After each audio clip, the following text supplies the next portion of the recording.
우리는 이 광대한 우주에서 혼자인 걸까요? 이는 인류가 아주 오래전부터 가져왔던 커다란 의문이었습니다. 우리 외의 다른 지적 생명체 혹은 단순한 생명체라도 우주 어딘가에 존재하지 않을까라는 호기심과 탐구의 시작이었죠. 이 질문에 답을 하기 위해서 과학자들은 수십 년간 외계 생명체의 흔적을 찾기 위해 노력해왔습니다. 그리고 마침내 과학자들은 역사상 가장 강력한 생명의 흔적을 발견하게 되었는데요. 이 생명의 흔적은 지구에서 약 124광년 떨어진 곳에 있는 한 외계 행성에서 발견되었습니다. 과연 과학자들이 외계 행성에서 발견한 강력한 생명체의 증거는 무엇이었을까요? 그리고 천문학계를 떠들썩하게 만들 만큼 그렇게 중요한 발견이 맞긴 맞는 걸까요? 이번 시간에는 최근에 발표된 외계 생명체의 징후에 대한 소식을 아주 자세히 살펴보도록 하겠습니다. 이번 연구는 Astrophysical Journal Letters 2025년 4월 17일자에 게재되었습니다.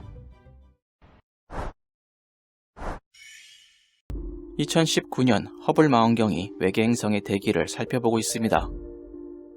이 외계 행성의 이름은 K218b, 지구에서 124광년 떨어진 행성이죠.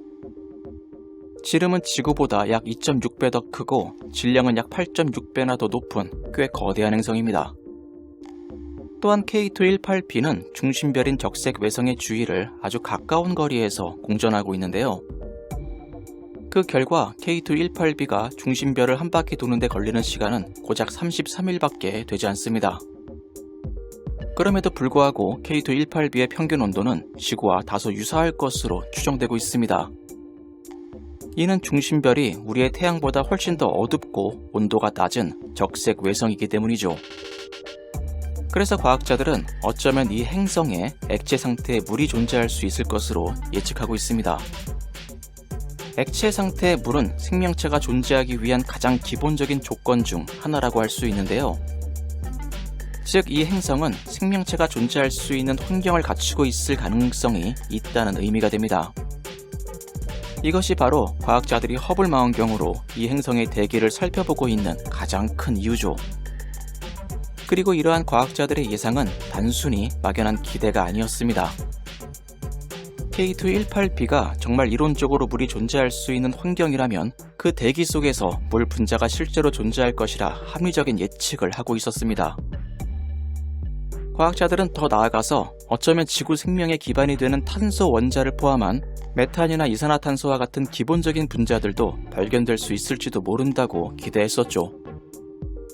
즉, 단순히 온도 조건만이 아니라 생명 활동에 필요한 화학적 재료까지 확인할 수 있기를 바랬던 겁니다. 그리고 허블 망원경의 정밀한 관측 결과는 이러한 과학자들의 예측과 기대를 정확히 만족시켜 주었는데요. 허블 망원경은 K218b의 대기에서 마침내 수증기의 명확한 증거를 포착하는 데 성공하게 된 겁니다. 이는 K218b에 물이 풍부할 수 있다는 가능성을 이론에서 실제 관측으로 끌어올린 역사적인 순간이었죠. 뿐만 아니라 허블은 여기에서 멈추지 않고 메탄과 이산화탄소라는 중요한 탄소 기반 분자들까지 함께 검출해낼 수 있었습니다. 이처럼 2019년에 허블 망원경이 K218b의 대기에서 수증기, 메탄, 이산화탄소를 발견한 것은 과학자들이 잠재적으로 생명체가 살 수 있는 환경이라고 예측했던 것을 관측적으로 입증했던 매우 중요한 사건이었습니다.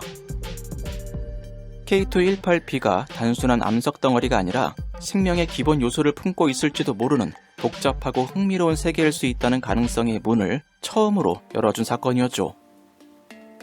하지만 허블은 그 설계상 외계 행성 대기의 모든 비밀을 파헤치기에는 기술적인 한계를 가지고 있었습니다. 이 행성에 존재할 수 있는 다른 분자들의 존재나 행성 대기의 온도와 구조와 같은 물리적 환경까지 파악하려면 훨씬 더 강력한 눈이 필요했는데요. 바로 그 필요성에 부응하여 등장했던 것이 인류 역사상 가장 강력한 우주망원경 제임스 웹이었습니다. 따라서 K218b에 대한 탐사 임무는 자연스럽게 허블에서 제임스 웹으로 넘어가게 되었습니다. 이제 과학자들은 훨씬 더 강력한 도구인 제임스 웹을 손에 쥐게 되었습니다. 그 중에서도 과학자들이 첫 번째로 선택한 관측 장비는 NIR ISS와 NIR SPEC이라는 근적외선 장비였는데요. 이 두 장비들은 근적 외선의 관측 영역대에서 세계 최고 수준의 성능을 갖추고 있습니다. 하지만 과학자들이 이 근적 외선을 먼저 선택한 이유는 아주 중요한 전략적 이유가 있었습니다. 첫째, 허블을 통해 이미 존재 가능성이 높게 점쳐졌던 수증기, 메탄, 이산화탄소와 같은 핵심 분자들이 바로 이 근적 외선 파장 영역대에서 가장 뚜렷하게 흔적을 남기기 때문입니다. 따라서 제임스 웹의 압도적인 성능으로 이들 분자의 존재를 가장 먼저 재확인하고 얼마나 많이 존재하는지를 정밀하게 측정하는 것이 K218b 대기의 기본적인 특성을 파악하는 데 필수라고 할 수 있었죠. 둘째, 이 근적 외선 장비들은 넓은 파장대의 범위를 비교적 빠르게 훑어보면서 대기 중에 가장 풍부하거나 강한 신호를 내는 주요 성분들이 무엇인지 파악하는 데 아주 효과적입니다. 이를 통해 행성 대기의 전반적인 그림을 먼저 그리고 추후 더 특정하거나 희미한 신호를 찾기 위한 세밀한 관측 계획을 세울 수 있습니다. 이렇게 과학자들은 제임스 웹의 근적 외선을 이용해 K218b가 자신의 중심별 앞을 가로질러가는 순간을 포착하여 행성의 대기를 스치고 나오는 미세한 별빛의 스펙트럼 변화를 정밀하게 분석했습니다. 그리고 그 순간 제임스 웹의 예리한 눈은 K218b의 대기에서 나오는 별빛에서 놀라운 성분들을 감지하게 되는데요. 바로 K218b의 대기 속에서 메탄과 이산화탄소 분자의 존재를 매우 분명하고 확실하게 재확인한 겁니다. 제임스 웹의 뛰어난 감도는 마치 흐릿했던 사진을 초고화질로 보는 것처럼 이 분자들이 남긴 특유의 흔적을 허블과는 비교할 수 없을 정도로 선명하게 포착해냈죠. 이렇게 K218b의 대기에서 발견된 명확한 메탄과 이산화탄소의 존재는 매우 중요한 의미를 가지고 있습니다. 이 분자들이 모두 탄소를 기반으로 하는 분자들이기 때문인데요. 우리가 알고 있는 지구상의 모든 생명체들은 바로 이 탄소 원자가 다른 원자들과 결합하여 만들어내는 복잡하고 다양한 유기 화합물을 기반으로 합니다. 따라서 생명체가 존재할 가능성이 있는 거주 가능 구역 내의 외계 행성의 대기에서 생명의 기본적인 재료가 되는 탄소를 포함한 분자들이 실제로 그것도 두 종류나 풍부하게 존재한다는 사실이 명확히 입증된 것은 매우 의미심장한 일이라고 할 수 있었죠. 이는 K218b가 단순히 적절한 온도를 가졌을 뿐만 아니라 생명 탄생과 유지에 필요한 화학 원소와 기본적인 분자 형태를 실제로 보유하고 있는 잠재적으로 생명 친화적인 환경일 수 있다는 기대감이 과학적으로 더욱 강력하게 뒷받침될 수 있는 겁니다. 그런데 이때 과학자들은 감지된 분자들의 명확한 신호들 사이에서 정체를 알 수 없는 다른 미약한 신호가 숨어 있다는 사실을 깨닫게 되는데요. 문제는 이 추가적인 신호가 워낙 미약하고 더욱이 다른 분자들의 강한 신호와 겹쳐져 있었다는 겁니다. 그래서 이 미약한 신호의 형태를 제대로 분리해내거나 파악하는 것이 매우 어려웠죠. 이것이 정말 우리가 모르는 어떠한 분자의 흔적인 건지 아니면 망원경 자체나 데이터 처리 과정에서 생긴 단순한 관측 노이즈인지 혹은 우리가 이해하지 못하는 다른 물리적 효과에 의한 것인지 구별하기가 극도로 힘들었습니다. 따라서 과학자들은 이 신호의 존재나 정체에 대해서 섣불리 확신할 수 없는 상태였는데요. 그럼에도 불구하고 이 정체 불명의 약한 신호는 그냥 무시하고 넘어가기에는 몇몇 과학자들의 시선을 사로잡을 만큼 충분히 흥미로운 구석을 가지고 있었습니다. 이 신호가 나타내고 있는 파장의 대역이나 그 희미한 형태가 여러 가능한 분자들의 스펙트럼과 비교해 보았을 때 바로 다이메틸 설파이드라는 분자가 근적 외선 영역에서 나타낼 것으로 예측되는 특징과 다소 비슷해 보였기 때문입니다. DMS는 지구의 생명활동, 특히 해양 생물과 밀접한 관련이 있는 분자이기 때문에 잠재적인 바다 행성인 K218b에서 발견될 수 있는 아주 그럴듯한 후보로 여겨질 가능성이 있었죠. 물론 이 비슷한 느낌은 결정적인 과학적 증거라고 하기에는 거리가 매우 멀었습니다. 근적 외선 영역에서의 DMS 신호 해석은 원래 복잡하고 어렵기 때문에 이것만으로는 어떠한 결론도 내릴 수 없었는데요. 하지만 이것이 혹시 DMS일지도 모른다라는 흥미로운 가능성, 그 희미한 실마리는 과학자들이 여기서 멈추지 않고 더 확실한 증거를 찾아 나서도록 만들기에 충분했습니다. 그래서 과학자들은 제임스 웹의 또 다른 능력을 활용하기로 전략적으로 결정을 내리게 되는데요.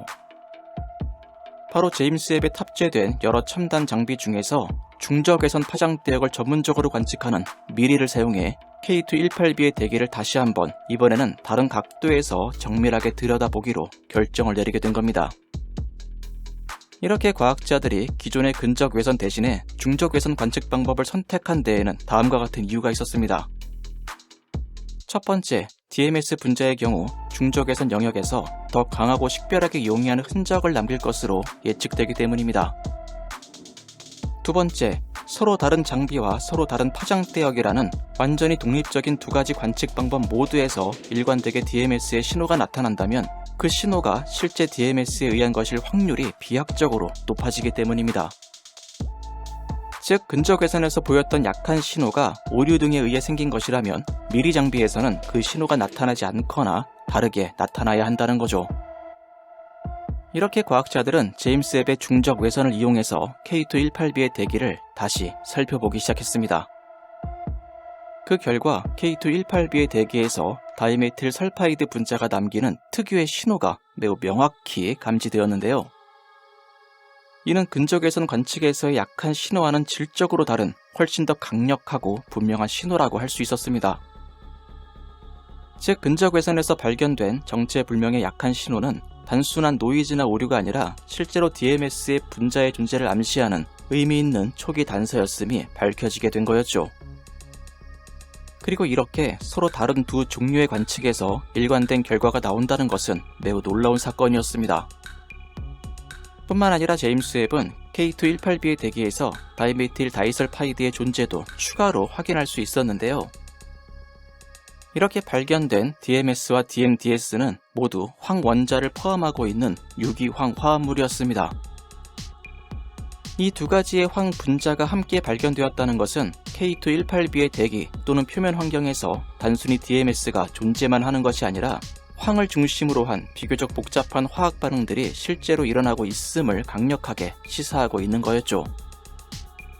즉, DMS가 생성되는 과정 또는 다른 물질과 반응하여 DMDS와 같은 형태로 변환되는 메커니즘이 존재할 수 있다는 겁니다.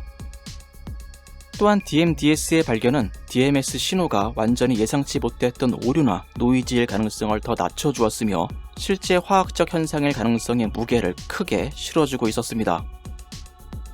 심지어 K2-18B의 대기에서 발견된 DMS, DMDS의 농도는 지구보다 수천 배 이상이나 훨씬 더 높았는데요.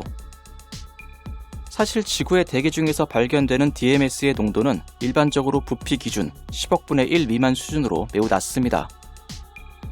이는 공기 분자 10억 개 중에서 DMS 분자가 한 개도 채 안 된다는 의미로 아주 극미량이라 할 수 있죠. 하지만 K2-18B의 대기에서는 이 분자들이 부피 기준 약 100만 분의 10 이상으로 측정되었습니다. 그렇다면 이러한 화합물들의 농도가 지구 대비 압도적으로 높다는 사실은 무엇을 의미하고 있는 걸까요?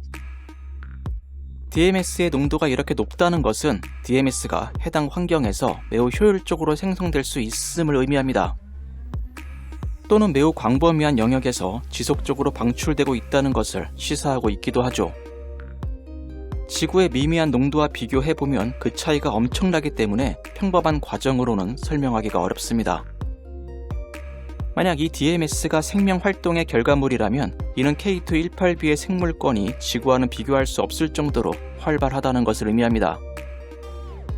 예를 들어 행성 전체를 뒤덮는 광대한 바다에 DMS를 생산하는 미생물들이 엄청난 규모로 존재하거나 또는 그 미생물들이 지구의 플랑크톤보다 훨씬 더 효율적으로 DMS를 배출하는 생화학적 메커니즘을 가지고 있을 수 있죠. 실제로 지구에서의 DMS는 압도적으로 해양 생물들에 의해서 만들어지고 있습니다. 따라서 외계 행성에서 DMS가 발견되었다는 사실은 자연스럽게 바다와 생명체를 떠올리게 합니다. 그럼에도 만약에 생명체가 아니라 다른 원인이라면 K2-18B의 독특하고 아직 알려지지 않은 강력한 지질학적 과정이나 대기 화학 반응에 대해서 생각해 볼 수 있는데요. 예를 들어 특정 광물과 수소 대기, 별빛 간의 특이한 상호작용이나 DMS가 대기 중에서 잘 분해되지 않고 계속 축적되는 특수한 조건 등이 존재할 수 있습니다. 하지만 현재까지 과학계에서 알려진 비생물학적 과정만으로는 이렇게 높은 농도의 DMS를 설명하기가 어렵습니다. 그래서 과학자들은 K218B가 거대한 바다를 가진 세계일 가능성을 가장 유력한 시나리오 중 하나로 생각하고 있는 거죠. K218B의 크기, 질량, 그리고 중심별과의 거리는 이론적으로 두꺼운 대기 아래 깊은 액체의 바다를 유지할 수 있는 물리적 조건과 아주 잘 들어맞습니다. 또한 허블의 발견 그리고 그 이후에 제임스 웹에 의해서 재검증된 수증기와 메탄, 이산화탄소의 존재 등 다른 증거들과 함께 고려하면 물이 풍부하고 탄소 기반의 화학작용이 가능한 환경이라는 그림이 충분히 그려지게 됩니다. 여기에 DMS와 DMDS까지 더해지게 되면 생명이 활동하는 거대한 바다라는 그림이 그려질 수밖에 없다라는 거죠. 또한 K218B에서 감지된 DMS의 신뢰 수준은 3시그마 수준의 통계적 유의성에 도달했습니다. 쉽게 말해서 현재 관측된 DMS의 신호가 우연히 발생되었을 확률이 약 0.3%에 불과하다는 겁니다. 반대로 말하면 이 신호가 우연이 아닐 확률이 99.7%에 달한다는 의미가 되는 거죠. 그래서 3시그마라는 수치는 분명히 상당히 높은 수준의 신뢰도를 의미한다고 말할 수 있습니다. 많은 과학 분야에서 3시그마 정도가 되면 통계적으로 유의미한 결과로 간주하고 발표할 가치가 있는 중요한 증거로 받아들이게 되는데요. 즉 뭔가 의미가 있는 현상이 관측되었다라고 말할 수 있는 수준이 된다라는 겁니다.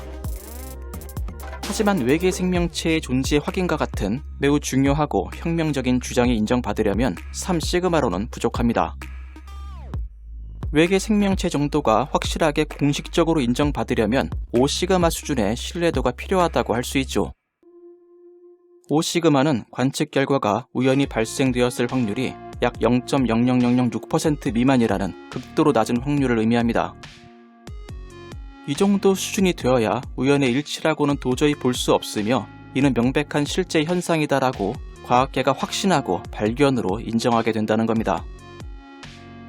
외계 생명체의 발견과 같은 주장은 그 파급력이 엄청나기 때문에 혹시라도 있을 미지의 오류나 우연의 가능성을 극도로 낮추기 위해 이렇게 높은 기준을 요구하고 있는 것이죠. 따라서 K218B의 DMS 발견은 3시그마 수준으로 아직은 매우 흥미로운 강력한 단서 또는 증거 후보라고 할 수 있습니다. 아직 5시그마라는 공식적인 발견의 문턱에는 도달하지 못했다고 할 수 있다는 겁니다. 그래서 이것이 일시적인 현상이나 관측 오류가 아닌지 정말로 K218B의 대기에서 DMS가 꾸준히 존재하는 성분인지 정밀하게 검증을 해야만 하는데요. 이를 위해 다른 파장대역에서의 추가 관측이나 더 긴 시간 동안의 모니터링을 통해 DMS, DMDS뿐만 아니라 다른 잠재적인 생체 지표 분자들이 있는지 탐색해야만 합니다. 예를 들면 메탄이나 이산화탄소, 수증기 등 다른 대기 성분들의 농도를 더 정밀하게 측정하는 것이 아주 중요하죠. 또한 K218B의 환경이 지구와 매우 다를 수 있다는 가능성도 절대로 간과해서는 안 됩니다. K218B는 수소가 풍부한 대기를 가졌을 가능성이 높고 중심별인 적색 외성에서 나오는 빛의 파장과 세기도 태양과 다릅니다. 행성 내부의 지질 활동이나 바다와의 화학적 조성도 지구와 완전히 다를 가능성을 배제할 순 없죠. 따라서 이러한 K218B의 독특한 환경 조건을 실험실에서 재현하거나 정교한 시뮬레이션을 통해 DMS나 DMDS가 생명체의 개입 없이 생성될 수 있는 비생물학적 경로가 존재하는지 여부를 반드시 검증해야만 합니다. 만약 실험에서 그럴듯한 비생물학적 생성 경로가 밝혀진다면 현재의 DMS 발견만으로는 생명체의 증거라고 보기가 어려워지게 됩니다. 반대로 가능한 모든 비생물학적 경로를 고려해 봐도 관측된 DMS 농도를 설명하기 어렵다면 생물학적 기원설이 더욱 힘을 얻게 될 겁니다. 또한 이번 연구 결과에 반하거나 신중노를 제기하는 연구 결과들에 대해서도 생각해 봐야 하는데요. 특히 옥스퍼드 대학의 연구 결과는 K218B가 생명체가 살기에 너무 뜨겁다는 반론을 제시하고 있습니다. K218B가 중심별의 주위를 약 33일 만에 공전한다는 사실은 행성이 별에 상당히 가깝다는 것을 의미합니다. 설령 K218B에 물이 존재한다고 해도 그 온도가 너무 높아서 지옥처럼 뜨거운 상태로 존재할 수 있다는 거죠. 그래서 오히려 이곳에는 액체의 물보다는 녹아있는 용암의 바다가 존재할 가능성이 더 현실적이다라고 지적하고 있습니다. 이는 K218b가 생명체가 살 수 있는 바다를 가진 행성이라는 전제 자체에 의문을 제기하는 강력한 반론입니다. 이런 문제들을 해결하려면 역시 통계적 유의성을 5시그마 수준으로 끌어올리는 것이 필요한데요. 그래서 과학자들은 제임스 웹을 이용해서 추가적인 후속 관측을 계속해서 진행할 예정이라고 합니다. 그럼에도 K218b는 인류가 아주 오래전부터 품어왔던 우리는 우주에서 혼자일까? 라는 근본적인 질문에 답을 찾기 위한 여정에서 매우 중요한 위치를 차지하게 되었습니다. 제임스 웹을 통해 얻어진 다이메틸 설파이드의 발견은 단순한 환경 조사를 넘어서 실제 생명 활동의 결과물일지도 모르는 구체적인 화학적 증거를 포착했다는 점에서 이전과는 차원이 다른 의미를 갖고 있죠.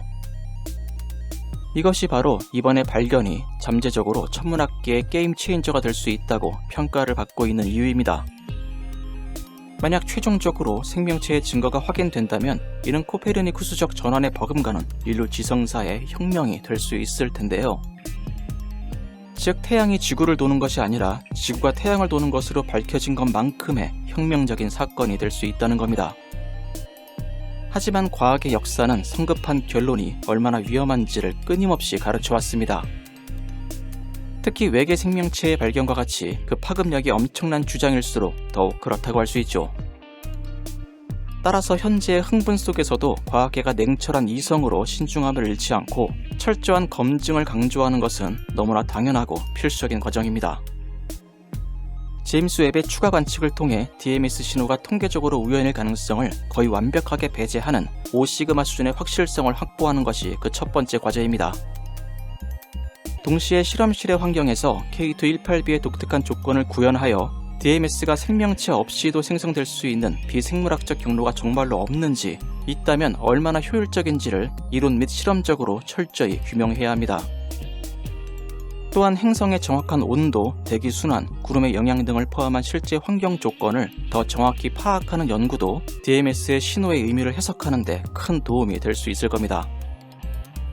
어쩌면 이 모든 여정의 마지막에는 결국 우연이었고 하나의 해프닝으로 끝나게 될지도 모릅니다. 하지만 그렇다고 해서 그 모든 과정들이 결코 헛된 것만은 아닌데요. 그 과정 자체가 외계 행성의 대기를 분석하는 우리의 기술과 방법론을 비약적으로 발전시킬 것이기 때문입니다. 이를 통해 미래의 또 다른 제2의 지구 또는 K218b와 같은 새로운 유형의 후보를 발견했을 때 우리가 더 효과적으로 생명의 흔적을 탐색할 수 있는 기반을 마련해 줄 수 있을 겁니다. K218b는 이제 막 그 비밀의 일부를 우리에게 보여주기 시작했습니다. 앞으로 제임스 웹이 펼쳐낼 이야기들은 때로는 우리의 기대를 뛰어넘는 놀라움을, 때로는 더 깊은 의문을 안겨줄지도 모르는데요. 하지만 한 가지 분명한 것은 그 모든 과정에서 우주 속 생명의 기원과 존재 가능성에 대한 인류의 이해를 한 단계 끌어올리는 위대한 여정이 될 것이라는 겁니다.